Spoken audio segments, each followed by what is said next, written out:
So ಇದು ಸಂಕ್ಲಾಪುರ ಅಂತ ಅಂದ್ಬಿಟ್ಟು ಶಿಕಾರಿಪುರದಿಂದ ಮಾಸ್ತೂರ್ಗೆ ಹೋಗೋ ಒಂದು ರೋಡಲ್ಲಿ ಸಂಕ್ಲಾಪುರ ಅಂತ ಒಂದು ಊರಿದೆ, ಒಡ್ರಟ್ಟಿ ಅಂತ. ಸೊ ಇಲ್ಲಿ ಬಂದುಬಿಟ್ಟು ಇವ್ರ ಹೆಸರು ಮಾಲ್ತೇಶ್ ಅಂತ. ಸೊ ಇವರು ಒಂದು 7-8 ವರ್ಷದಿಂದ ಶುಂಠಿ ಬೆಳೀತಾ ಇದ್ದಾರೆ. ಸೊ ಇವರ ಒಂದು ಹೊಲದಲ್ಲಿ ಇವತ್ತು ನಾನು ಈ ಒಂದು ಶುಂಠಿ ಬಗ್ಗೆ ಒಂದು ವೀಡಿಯೋಸ್ ಮಾಡ್ಕೊತಾ ಇದ್ದೀನಿ. ಸೊ ಇವರು ನಮ್ಮ ಚಿಕ್ಕಪ್ಪ ಆಗಬೇಕು. ಹಾಕಿ ಈಗ ಎಷ್ಟು ದಿವಸ ಆಯ್ತು ಇದನ್ನು ಶುಂಠಿ ಹಾಕಿ?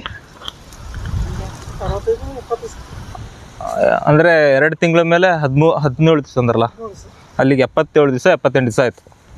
ಸೊ ಒಂದು 78 ಡೇಸ್ ಆಗಿದೆ ಆಲ್ಮೋಸ್ಟು. ಸೊ ಇದುವರೆಗೂ ಏನೇನು ವರ್ಕ್ ಮಾಡಿದ್ದಾರೆ ಹಾಗೆ ಕೇಳ್ತೀನಿ ನಾನು. ಏನೇನು ಗೊಬ್ಬರ ಔಷಧಿ ಏನೇನು ಕೊಟ್ಟಿದ್ದಾರೆ ಇದಕ್ಕೆ? ಒನ್ ಟೈಮ್ ಗೊಬ್ಬರ ಯಾವ್ದು? 15 ಒಂದು ಚೀಲ DAP. ಸ್ಟಾರ್ಟಿಂಗ್ ಏನೇನು ಕೊಟ್ಟಿದ್ರಿ? ಹಾಂ, ನೆಲಕ್ಕೆ ಹಾಂ, ಎಕರೆಗೆ 3 ಚೀಲ ಬೇವಿನ ಹಿಂಡಿ ಮತ್ತು 1 ಚೀಲ DAP, 1 ಚೀಲ 10-26 NPK. ಹಾಂ, ಮತ್ತು ಒಂದು ಲೋಡ್ ಕುರಿ ಗೊಬ್ಬರ, 1 ಲೋಡ್ ಕೋಳಿ ಗೊಬ್ಬರ. ಇದು ಮಣ್ಣು ಪರೀಕ್ಷೆ ಮಾಡಿಸಿದ್ರಾ? ಮಾಡಿಸಿಲ್ಲ. ನೀರಿಂದ ಸ್ವಲ್ಪ ಅಭಾವ ಅಲ್ಲ? ಓಕೆ. ಸೊ ನೋಡ್ತಾ ಇರ್ಬೋದು, ಇವಾಗ ಆಲ್ಮೋಸ್ಟು ತುಂಬ ಚೆನ್ನಾಗಿ ಬಂದಿದೆ. ಬಟ್ ಈ ಕಡೆ ಸ್ವಲ್ಪ ಇನ್ನು ಮರಿಗಳ ಸಂಖ್ಯೆ ಎಲ್ಲ ಕಡಿಮೆ ಇದೆ. ಸೊ ಹಂಗಾಗಿ ಒಂದು ಔಷಧಿ ಮಾಡಿದ್ದಾರೆ. ಆದರೆ ಈಗ ಆಲ್ರೆಡಿ ಪೆರಿಕ್ಯುಲೇರಿಯಾದು ಲಕ್ಷಣಗಳು ಕಾಣಿಸ್ತದೆ, ರೋಗ ಲಕ್ಷಣಗಳು. ಸೊ ಇದರಲ್ಲಿ ಏನಂತಂದರೆ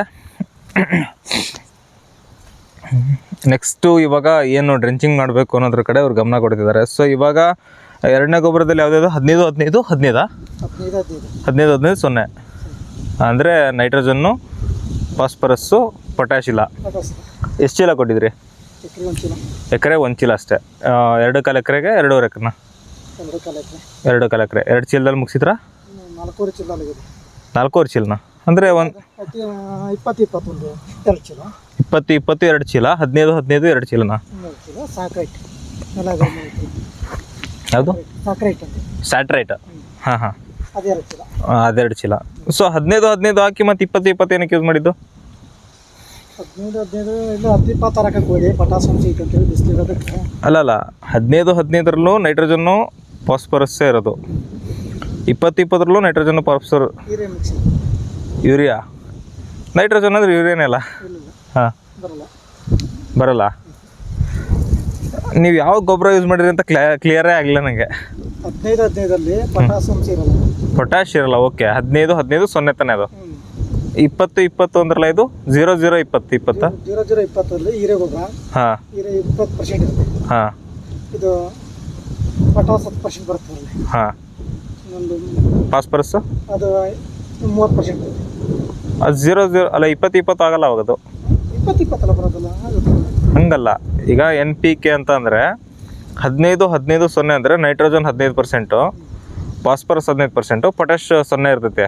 ಪಟಾಸ್ ಇರೋದು ಬಿಡೋದು. ಹಾಂ, ಹಂಗೆ ಈಗ 20-20 ಅಂದ್ರಲ್ಲ, 20-20-0 ಅದು. 20-20-0. ಹಾಂ, 20-20-0 ಅಂದರೆ ನೈಟ್ರೋಜನ್ 20 ಇರ್ತೈತೆ. ಯೂರಿಯಾ ಅಂದ್ರಲ್ಲ ಆ ಅಂಶ, ನೈಟ್ರೋಜನ್ ಅಂದರೆ ಯೂರಿಯಾನೇ ಬರೋದು ನಿಮಗೆ. ಇನ್ನು 20% ಬಂದ್ಬಿಟ್ಟು ಫಾಸ್ಫರಸ್ಸೇ ಇರ್ತೈತೆ. 0 ಬಂದ್ಬಿಟ್ಟು ಪೊಟ್ಯಾಶ್ ಇರಲ್ಲ ಅದರಲ್ಲಿ. ನೀವು ಪೊಟ್ಯಾಶ್ 20-20-13 ಮತ್ತು 20-20-0 ಅಂತೀರ, ಅದಕ್ಕೆ ನಾನು ಕೇಳಿದೆ. ಹಾಂ, ಈಗ ನೀವು ಅದನ್ನು ಯೂಸ್ ಮಾಡಿದಾಗ ಏನಾಗ್ತೈತಿ ಅಂದರೆ, ಆಲ್ರೆಡಿ 15 ಕೊಟ್ಟಿದ್ರಿ ಅಲ್ಲ, 15-15-0 ಒಳಗೆ ನೈಟ್ರೋಜನ್ನು, ಮತ್ತು 20 ಕೊಟ್ಟರೆ ಅಲ್ಲಿಗೆ 35-35-13 ಕೊಟ್ಟಂಗಾಯ್ತು ನೀವು. ಅರ್ಥ ಆಯ್ತಾ?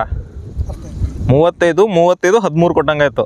2 ಚೀಲದಿಂದ 1 ಚೀಲ ಆಗಿ ಅಲ್ಲಿಗೆ ಎಕರೆಗೆ ನೀವು 2 ಚೀಲ 35-35-13 ಕೊಟ್ಟಂಗಾಯ್ತು. ಸೊ ಇದ್ರ ಜೊತೆಗೆ ಸ್ಯಾಟ್ರೈಟ್ ಒಂದು ಕೊಟ್ಟಿರ.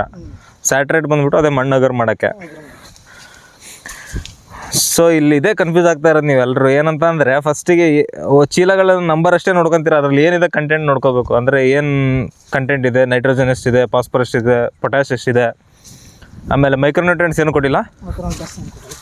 ಅದನ್ನ ಯಾವಾಗ ಕೊಡ್ಬೇಕಂತ ಪ್ಲಾನಿಂಗ್ ಇರೋದು? ಮಳೆ ಬಂದಮೇಲೆ ಮತ್ತಿದು ಡ್ರೆಂಚಿಂಗಲ್ಲಿ ಅದನ್ನು ಕೊಡ್ತೀರಾ ಮೈಕ್ರೋನ್ಯೂಟ್ರಿಯನ್ಸು ಏನು? ಡ್ರೆಂಚಿಂಗ್ ಕೊಡೋದು. ಓಕೆ, ಡ್ರೆಂಚಿಂಗ್ ಎಲ್ಲ ಮೈಕ್ರೋನ್ಯೂಟ್ರಿಯನ್ಸ್ ಯೂಸ್ ಮಾಡ್ದಾ? ಸೊ ಇವಾಗ ನೋಡಿದ್ರಲ್ಲ ಕ್ಲಾರಿಟಿ ಏನು ತೊಗೊತಾ ಇದ್ದೀರಾ ಅಂದರೆ ಏನು ಗೊಬ್ಬರ ಹಾಕ್ತಿದ್ದೀರಾ ಅನ್ನೋದನ್ನು ನೀವು ಫಸ್ಟ್ ತಿಳ್ಕೊಬೇಕು.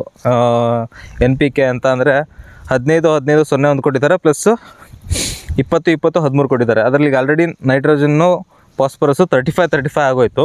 ಸೊ ಇದೇ ಥರ ನೀವು ಬೇರೆ ಔಷಧಿಗಳು ನೋಡಬೇಕಾದ್ರೂ ಥರ ಇದೇ ಥರ ಕನ್ಫ್ಯೂಸ್ ಆಗ್ತೀರಾ. ಸೊ ಹಂಗಾಗಿ ನಾನು ಹೇಳ್ತಾ ಇರೋದೇನೆಂದರೆ ಏನು ಕಂಟೆಂಟ್ ಇದೆ ಅನ್ನೋದ್ರ ಕಡೆ ಫಸ್ಟ್ ಗಮನ ಕೊಡಿ. ಏನೇನು ಔಷಧಿ ಮಾಡಿದ್ದೀರಾ, ಏನೇನು ಗೊಬ್ಬರ ಕೊಟ್ಟಿದ್ದೀರಾ ಅನ್ನೋದು ಫಸ್ಟು ಡೀಟೇಲಾಗಿ ಬರೆದಿಟ್ಕೊಡ್ರಿ. ಸೊ ಈ ಕಡೆ ಎಲ್ಲ ಪರವಾಗಿಲ್ಲ, ಚೆನ್ನಾಗಿದೆ, ದಡ್ಸೆಲ್ಲ ಚೆನ್ನಾಗಿ ಬಂದಿದೆ, ದಂಟು ಎಲ್ಲ. ಬಟ್ ಪೆರಿಕ್ಯುಲರಿಯಾ ಅನ್ನೋದಂತೂ ಈ ವರ್ಷವೂ ಕೂಡ ಬಿಟ್ಟಿದ್ದಲ್ಲ ಅಂತ ನನಗೆ ಅನ್ನಿಸ್ತದೆ. ಯಾಕೆಂದರೆ ಆಲ್ರೆಡಿ ಇದ್ರಲ್ಲಿ ಕಾಣಿಸ್ಕೊತಾ ಇದೆ ನನಗೆ.